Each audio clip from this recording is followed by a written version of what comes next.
everyone. We wanted to talk to you this morning a little bit about family mediation leading up to Family Mediation Awareness Week and the work of the National Association of Child Contact Centres. Mediation helps people when they split up, agree arrangements for children and finances, and we work very closely with contact centres, which is an equally important provision to help families in difficult times. So I'd just like to introduce Elizabeth Coe, who's Chief Executive of the National Association of Child Contact Centres, and she'll talk a little bit about what they do, and then we'll talk about how we work together.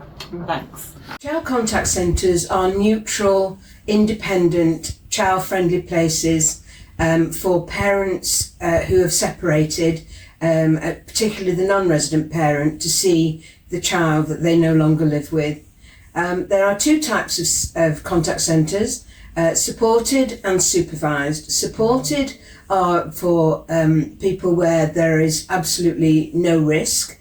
Supervised centres deal with people where there is some element of risk, maybe domestic abuse, substance abuse, mental health issues, or even doing some life story work when a child hasn't seen a parent for quite a long time, and they will reintroduce the child to that parent.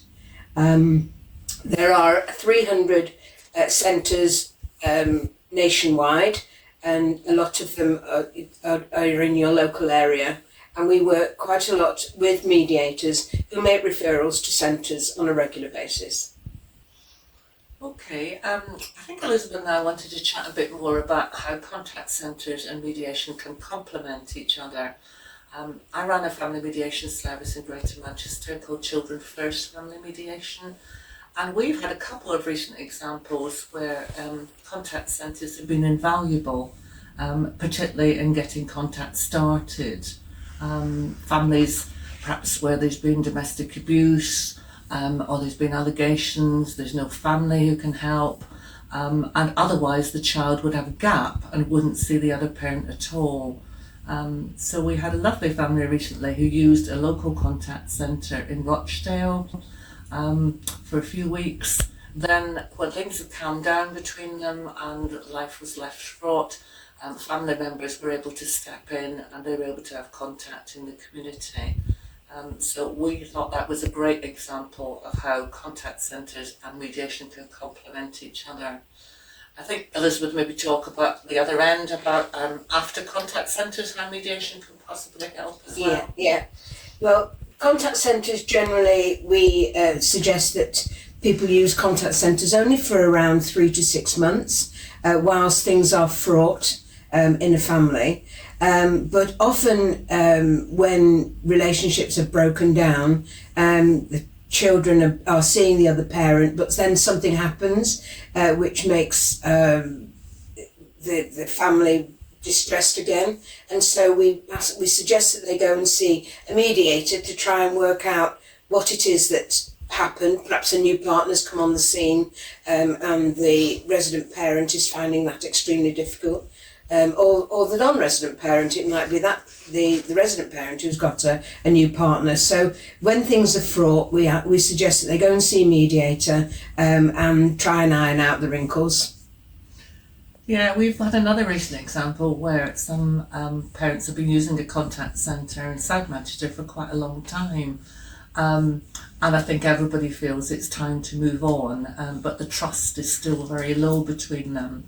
So we're doing with them a thing that we call shuttle mediation, where we see each of them separately and try and talk between them and try and come up with an arrangement that's acceptable to both of them and, most importantly, safe for the child. I think for the rest of this morning, we just want to talk a little bit more about how people can access both these services, and then again about what's new in both of our organisations. For family mediation, I think masses of people don't realise that most people can get it free. There is still legal aid for family mediation if you're on benefits such as universal credit, and there's also a great Ministry of Justice family mediation voucher scheme where if you don't qualify for legal aid, then you get between you up to £500 towards the cost of mediation. Elizabeth will talk about contact centres because a lot of them are very, very low cost and some are free, aren't they? Yes, yeah. Some of the centres, as Sheena said, are free to use.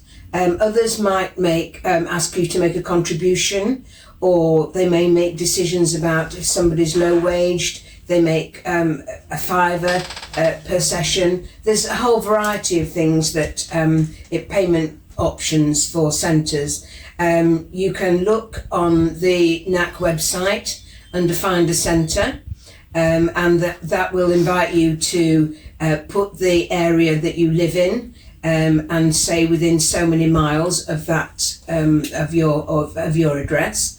And the number of centres will come up that are in that area, and then you will have the option to look at more details, and the more details will tell you times they open, and possibly how much they charge. If there are several in one area, you can look to see if there's one that is actually not so expensive or doesn't charge at all. For some of our centres, though, there is always a charge, because that's usually court ordered, and there are risks involved. So the people who run those centres are usually social workers or equivalent, and therefore, of course, they have costs much bigger than the supported centres that are run largely by volunteers. And to access family mediation, you can go on our website, www.childrenfirstfamilymediation.org.uk. We also do remote mediation, so we can offer services outside Greater Manchester. There's also a national website run by the Family Mediation Council, our accrediting body, called Find a Family Mediator, which works very similarly to the NACC setup, where you type in your postcode, ask whether they cover legal aid, which is really important if you're seeking free mediation. It also tells you things like, are they qualified to talk to children, to give children a voice in mediation? And then it lists your local mediators. So that's how you would access family mediation. So everybody can access the NACC website. There's a lot of information on the NACC website for parents and for children. There are videos to help children understand what it's like to go to contact. There are also videos that help children to understand that life is very difficult at the moment, but it will get better, and to just feel better about the way things are. One of the things that we have just developed, there have been lots of parenting plans around for quite a long time, but NACC in collaboration with Our Family Wizard has produced a new parenting plan, and that is available on the NACC website. We say in collaboration with Our Family Wizard because you can access Our Family Wizard, which is another communication tool for parents, and if you are without funds, you can get that free of charge, as long as your mediator or the contact centre says to Our Family Wizard that that's the case. Also on the NACC website, there are a number of resources and advice and links to various external organisations that will help. And just to add that we often use parenting plans with families in mediation, and we think the new parenting plan looks great, so we're very much looking forward to using that as well. And also we have referred families to Our Family Wizard. It's great if families can communicate directly, but an app like Family Wizard is wonderful if they're really struggling, and it's got useful facilities like a calendar to log all the children's activities, holidays, etc. So these are just some of the ways in which we're working together to help separated families. We'll probably just end by talking a little bit more about Family Mediation Week, which starts on the 22nd of January. There are a lot of events organised by the Family Mediation Council for Family Mediation Week nationally, and we'll provide you with a link for those. But also Marcus, who's a trainee mediator with us, has done a great job of organising a lot of local events for Children First Family Mediation. I also wanted to say that for both mediators and for contact centres, our main concern is to improve outcomes for children. And we know that when parents separate, children suffer greatly in terms of conflict, and the sooner a mediator can actually try to get children into contact, the better, because they suffer loss like the other parent, but they don't understand why. Everybody was familiar with the loss cycle, children have to go through a really difficult time, so the sooner they can get to see the other parent, providing it is safe to do so, plus their other family members, because they perhaps lose contact with grandparents, cousins, all sorts of people they used to have a good time with. I think it's important that that we try to make sure that we do that in terms of their outcomes. And I think just finally, just in the same way as Elizabeth and I and our two organisations are working together, we want mediators and contact centres up and down the country to work more closely together, and ultimately parents to work together for the benefit of their children.